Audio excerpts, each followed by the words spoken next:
Hello, everyone, and welcome to Business Lunch with Liam. It's a Wednesday afternoon. Trying to do these 2 days a week now, and hopefully my guest is with us on the stream as well. See if I can add them. Richard, are you there? Can you hear me? Good afternoon, Liam. How are you doing? Afternoon. I'm very well. How are you? Very well, thank you. Good. Now, a bit of a brief introduction. People have been messaging me since my last stream on Monday saying, why are you doing these? Well, the aim, to be honest, is to spread a bit of cheer if we can, spread a bit of information, the right information for business people. I've been involved in business since I was 18, on and off. Probably lost more money than I've made, I'll be honest with you, but I've certainly worked hard at it. And I'm just trying to share my experiences along with my contacts' experiences about business, and certainly business right now during these times. So we're going to try and do them twice a week. We've done them for 3 weeks now, and I'm always joined by someone who's really experienced in business or in a working environment, whatever that may be. And we're just going to try and do them twice a week. So I'm joined today by Richard Grinham. You'll see him to my left, or whichever way you're looking at it, to my right. Richard has been in business certainly longer than I have. He's sort of my mentor in everything that's to do with my business decisions. And I've asked him to come on today just to share a bit of his knowledge, and hopefully he'll do that today. So, how's it going, Richard? You just give us a little bit of background about where you've come from and sort of your business experience in the past years. Sure. Well, I'm in Derby at the minute on a marina. I live on a boat, as you can probably see from the surroundings, which is a great place to be locked down, to be fair. Of course. It's been pretty straightforward for myself and our family.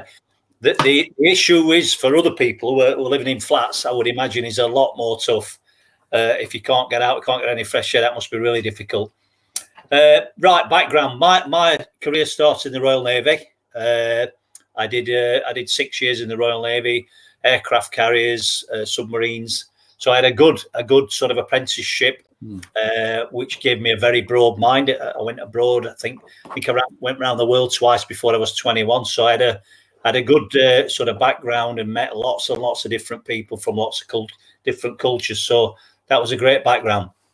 But I decided I didn't want to stay in the Royal Navy long term and come out sort of 40, 50-ish and not have a career. So I decided I wanted to paddle my own canoe.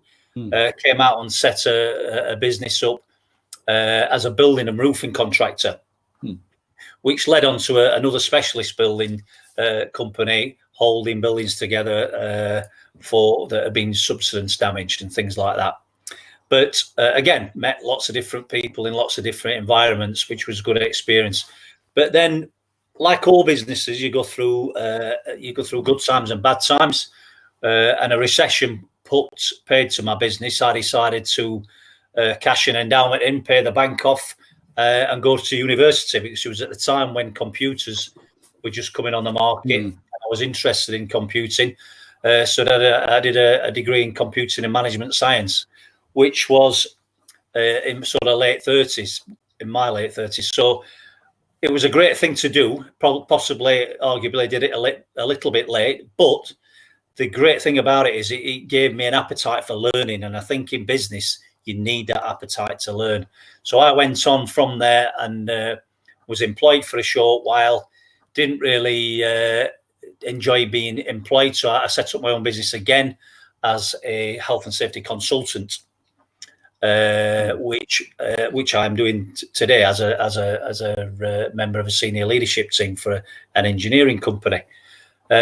So yeah, I've had a varied background, and I'm nearly 65, so I've got a little bit of experience under my belt. And really, it's, today is just about giving people the benefit of my experience, and it could help them, it might not.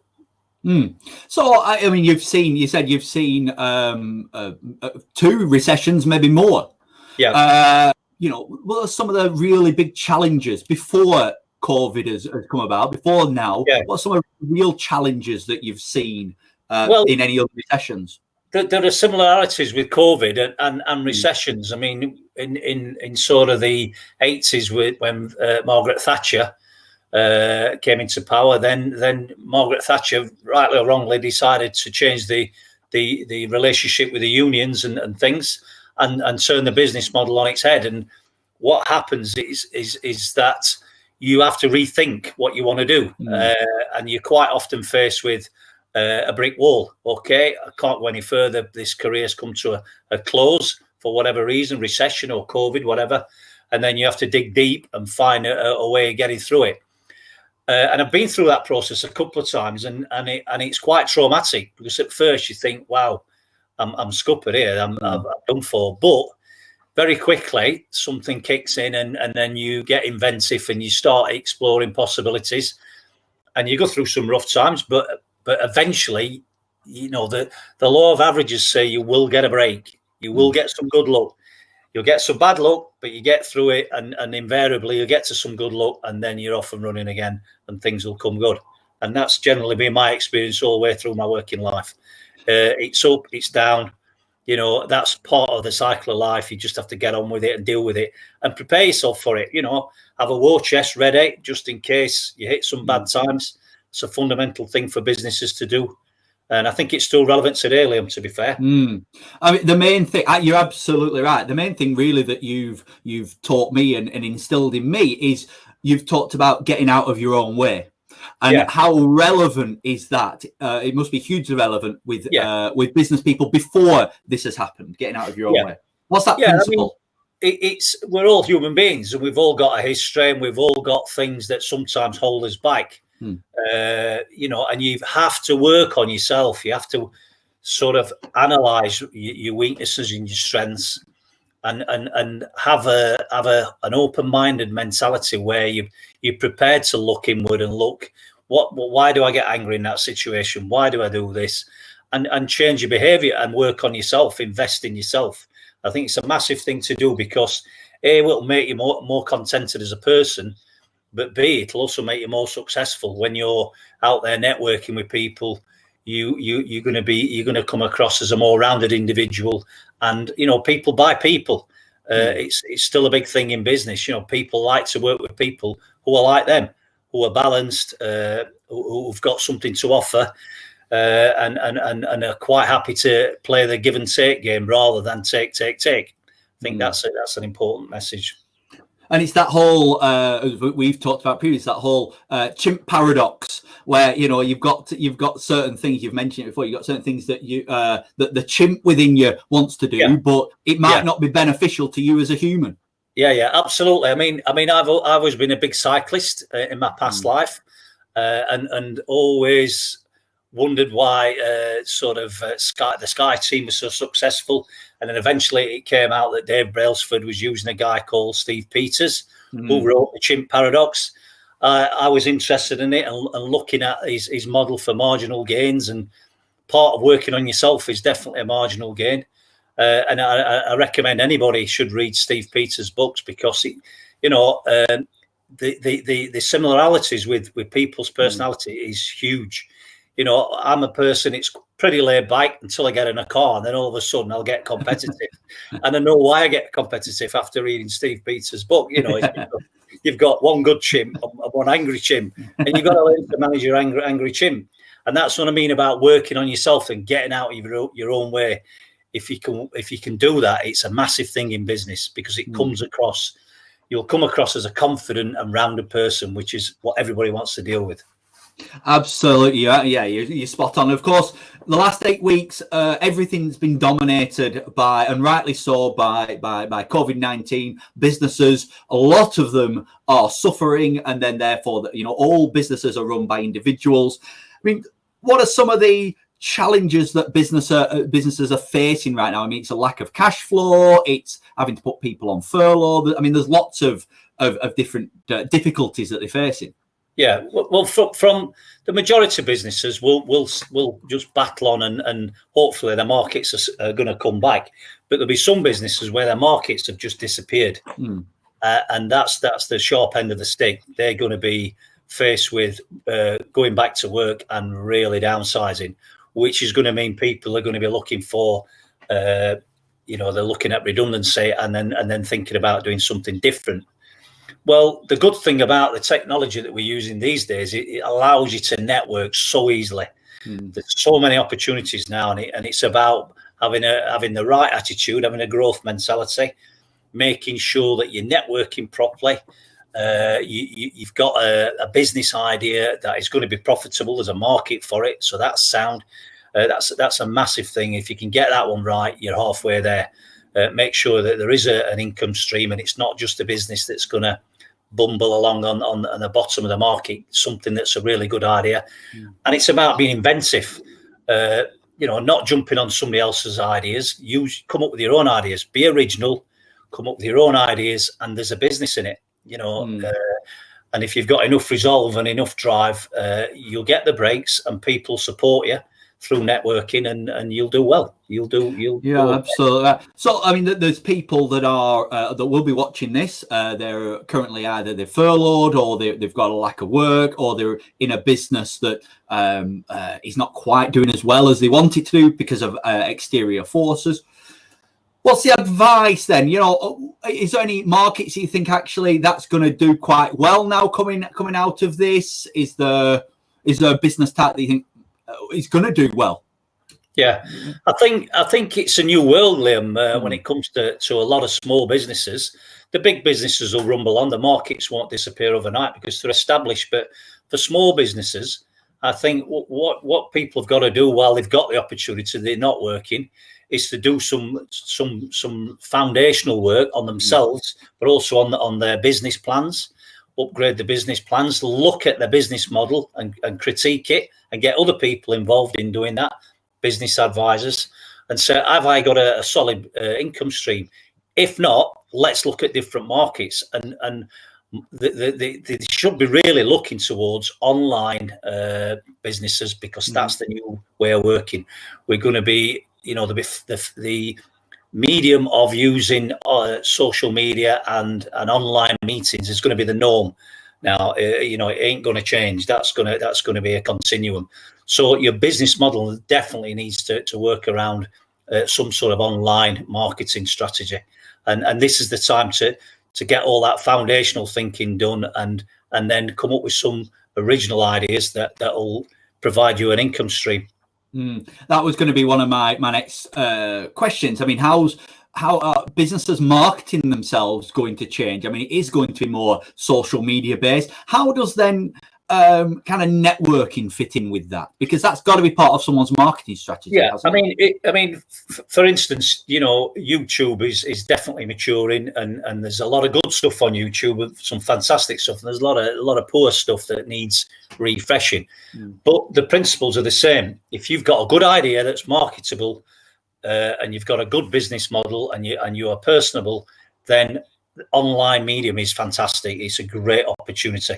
It really is, and it should be. It's there to be exploited. Things are going to change, and people always want services. So your short-term goals could be just to earn money. Well, that's great. Go and clean cars. That we've all done it in the past. We've all had to do things short-term to get us to a medium-term and a longer-term goal. And I think in a time such as this, where things are so uncertain, you've got to have that mentality of, right, I'll do this first. That'll get me to here, and then I'll do that, and then I can start building my real dream. Because you can't start from scratch and go to a business model that's fantastic and have the lifestyle within 6 months. It don't work like that. You've got to put the small steps in and build it from virtually nothing. And of course, it's obvious to say, but it needs saying, that you've got to love what you do. You've got to love. Yeah, you've got to enjoy what you're doing. And that's part of the thinking process and the planning process, and come up with something that you're passionate about. Whether it be you're a musician and you're passionate about playing a musical instrument, or whatever it is, your passion is. Some people like cleaning and are fantastic, have great cleaning businesses. It doesn't matter what it is, as long as you can go to work and be enthusiastic about it. That's a key fundamental point. Yeah, sure. And of course, it would be remiss of me not to mention support networks and one particular support network that's two networks. One, we all have friends and family, but second of all, a professional network. You know, we are both. I think it's right in saying that we're fans of the kind of the BNI network. Yeah. How much previously has that helped you, and how much can it help somebody right now? Yeah, right. Well, networking has always been important. Always been important. Back in the day, when I was a young guy in my business, I had older people in my business. I had an accountant who was quite an experienced business person. He had a background working for Quaker Oats, you know, and things have always been difficult, and people don't quite realise that you have to just get on with it and dig in. But networking used to be done in pubs. It used to be done on the telephone before the advent of mobile phones. People used to spend, you know, a couple of hours on the phone after the tea at night networking round. That's all gone. But the need for networking is massive now. You know, you can get so much support from other businesses, and that learning curve and self-improvement, you can get so much from networking. It's absolutely huge.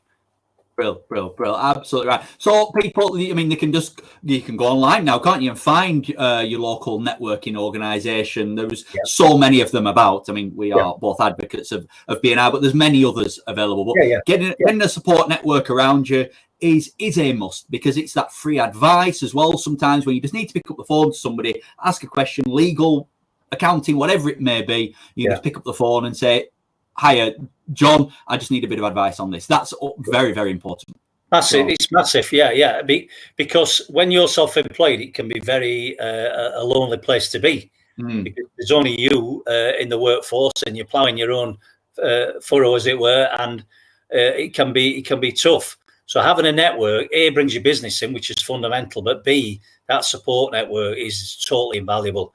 And there's a social side to it. You know, you make a lot of good friends, and you're dealing with people who are like-minded and have the same sort of principle as you. You know, I've unfortunately worked for people in my past careers that have not been 100% moral people, and it poses a lot of challenges. And invariably, I've seen them do very, very well, but it doesn't bring any happiness, you know, because they've got all the money, but they've got no mates or friends. Even the family think they're idiots because they've not done it the right way. You know, having some morals and doing things in the right way and having a good network is, you know, that's a great business. You might not make millions, but it's still a great business. It's a successful business, for sure. Absolutely. And of course, we I think we're both forward-looking people. We're both optimistic. We're both positive. This now is the new normal. Sure, it's different, but this is the new normal. What does the future hold then? I mean, where's, you know, I know the government, they've announced an extension to furlough rules for until October. Is that a sticking plaster over a greater problem, you know, and what does the future hold for industry? Right. Well, these things go through a cycle, and they don't get repaired quickly. You know, we're in a downward cycle at the minute. We've still got COVID-19 to eradicate and try and beat. So things will take a bit of time. But my advice would be, don't waste the time. You know, don't sit at home watching the television. This is the time to get the foundations built, and it will come back. You know, the world will not stop turning just because of COVID-19. Opportunities are out there.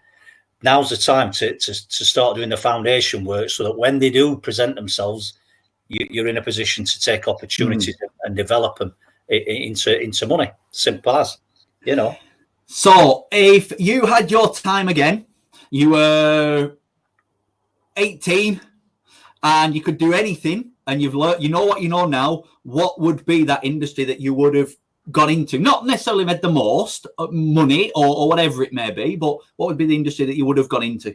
Wow, that's a real big question. And you know what? If you ask me week on week, it's probably changed most weeks. But I think the big one is, and I read this years ago, and everybody must read it at some point. Follow your passion. But when you read it, you don't realise, well, I'm actually an electrician and I like playing music. How can I be a musician? I'm not going to make money. So you carry on being an electrician. Follow your passion is a massive one. If you can do that, you're halfway there. All you've got to do is obviously be networking and have an online, some online savvy, and you'll do okay. But following your passion is what I'd probably do. And I would, looking back, if I was 18, I'd probably push to be a professional musician. That's what I'd love to. Really? Right, okay. Instrument of choice? Well, guitar. I have tried to play the mandolin. Didn't really get on with that, man. My hands are too big. So yeah, I've the last sort of 6 months I've learned to play the guitar, which taught me a lot. Actually, it's not just playing the guitar; it's about lifelong learning. You know, you're never too old to learn, and with a bit of persistence and hard work, you can do it. You know, talent, I think, is overrated. Hard work is definitely underrated. And if you've got some persistence and drive, you will succeed. Nothing will stop you. Simple as. Yeah, you're absolutely right. Talent counts for something, but if you've got all the talent and no drive, you know, it doesn't quite work. Except know, there's got to be a balance for sure. But you know, a lot of talented people. It's like the old golf saying, isn't it? Sam Snead used to say, "The more I practice, the more talented I get." And you know, talent is there, and people do have natural talent. But 90% of the people, I think, in my experience, are just have done it through persistence and dedication. You know, absolutely. And of course, I like I've always liked the philosophy of surrounding yourself with people that know the job better than you do as well. And so it was the old Steve Jobs principle. You know, he wasn't the greatest technician, he wasn't the greatest designer in the world. He just had passion and he worked hard. He worked long hours. Same as Elon Musk. He works 100 hours a week or whatever it may be. But he surrounds himself with the right people. Yeah, absolutely. I mean, it's about getting out your own way. It's about looking at yourself. What are my strengths? What are my weaknesses? Let's play to my strengths. Am I a creative person, or am I a completer finisher? Which way do I fall in the spectrum? And understanding what your strengths are, and play to your strengths, and then plug your weaknesses with maybe people through networking or employing people that can fill those gaps that can help you with your weaknesses. Absolutely right. Well, we're coming to the end of up to 1 o'clock, and I always say we finish at 1 so people can get on with the day. A couple of comments come in. Richard really knows his apples, so I'm assuming that means not just your Granny Smiths from your. Thank you. Yeah, thinking, and a couple of comments on Facebook. Absolutely right. Professional networks are so important to stay connected and get support. And hard work beats talent when talent doesn't work hard. So you're absolutely spot on there. Last question: have you had your lunch, and what are you having for it if you haven't? I haven't had my lunch. I haven't got a clue what I'm having, to be fair. Well, you need to. A good lunch is vital in a working day. Well, I really appreciate your time. Thanks very much. Last half an hour has flown by. And hopefully, if anybody's, if you've got any questions that haven't been answered, put them in the comments below. I will try and answer them, and I'll come back to Richard separately, and we'll try and help you out. So thanks very much. Thanks, Liam. Have a great day. Yeah, thank you. All the best.